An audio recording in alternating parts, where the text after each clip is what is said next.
৭১ ও ২৪ এর শহীদদের রক্তের ঋণ শোধ করার আহ্বান জানিয়ে বিএনপির ভারপ্রাপ্ত চেয়ারম্যান তারেক রহমান বলেছেন, আধিপত্যবাদী শক্তি নানা ষড়যন্ত্রে লিপ্ত রয়েছে। এ অবস্থায় সবাইকে ধৈর্য ও সংযম বজায় রাখার আহ্বান জানান তিনি। বৃহস্পতিবার ২৫ ডিসেম্বর বিকেলে রাজধানীর ৩০০ ফিট সড়কে আয়োজিত গণসংবর্ধনা অনুষ্ঠানে বক্তব্য দিতে গিয়ে তিনি এসব কথা বলেন। তারেক রহমান বলেন, আল্লাহর অশেষ রহমতে দীর্ঘ সময় পর তিনি আবার প্রিয় মাতৃভূমিতে ফিরে আসতে পেরেছেন। এজন্য তিনি শুকরিয়া আদায় করেন।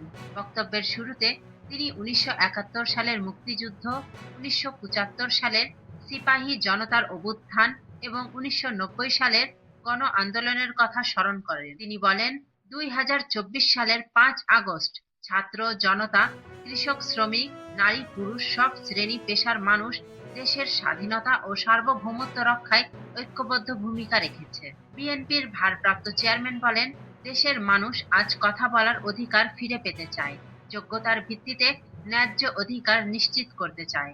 এখন সময় এসেছে সবাই মিলে দেশ গড়ার। বিশ্বনেতা মার্টিন লুথার কিং এর উক্তি উল্লেখ করে তিনি বলেন, আই হ্যাভ এ ড্রিম যেমন একটি আন্দোলনের অনুপ্রেরণা ছিল, তেমনি তিনি দেশের মানুষের উদ্দেশ্যে বলেন, I have a plan for my country, for my people.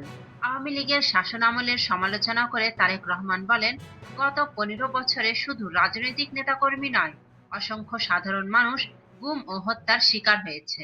সদ্য শহীদ জুলাই আন্দোলনের অন্যতম মুখ ওসমান হাদির কথা স্মরণ করে তিনি বলেন, সাহসী এই তরুণ গণতান্ত্রিক ও অর্থনৈতিক অধিকার প্রতিষ্ঠার স্বপ্ন নিয়ে এগিয়ে গিয়েছিল, আর সেই কারণেই তাকে হত্যা করা হয়েছে।